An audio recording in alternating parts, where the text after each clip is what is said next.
Orang akan menang dengan? Orang akan menang dengan senapang. Senapang akan menang dengan harimau. Harimau akan menang dengan pemburu. Orang dengan pemburu lain ke? Sama lah. Pemburu. Orang. Pemburu dan orang adalah yang sama. Orang tanya ada. Haram lah budak Intan ni.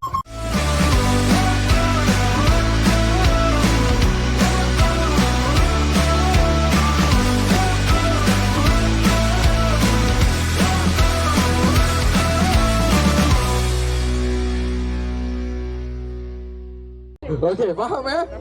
Ada 3 pemburu / orang, harimau dan senapang. Ada siapa-apa soalan? Faham tak best of 3? Okey. Dah fikir ya? 1, 2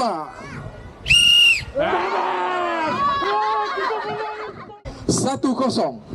Kalau pisang dapat, terus dia menang. Masuk ke final. Dan Apple akan pergi ke 3, 4 nanti.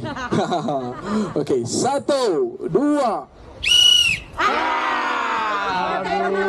1 sama.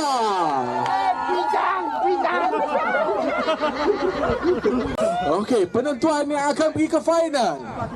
Fikir betul-betul apakah dia akan keluarkan. Saya bagi lagi berapa second untuk fikir.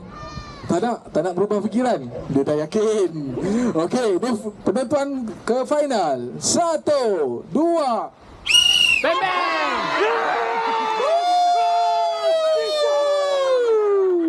0-0. 1 2 Senapang tidak berfungsi. Adakah orang akan ke final? 1, 2 Oh, masing-masing nak jadi harimau.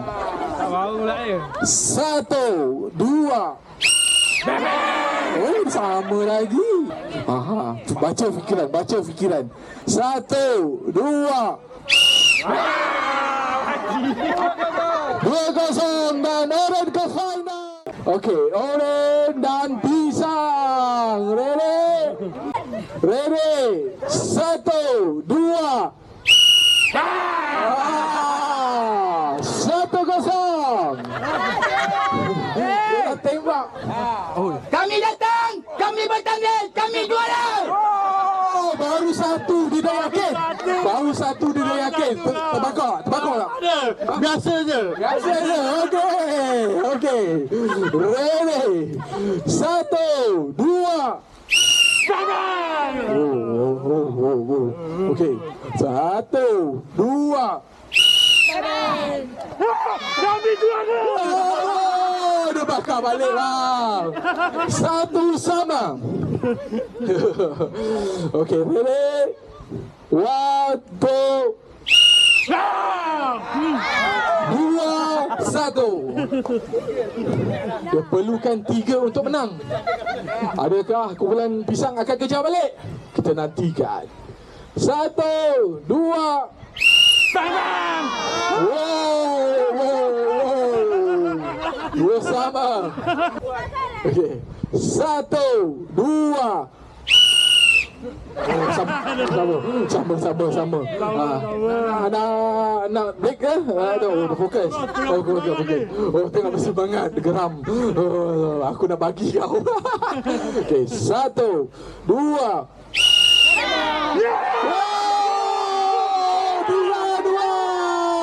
Dijuarai. Nak balik-balik. Kita juara. Kita juara power.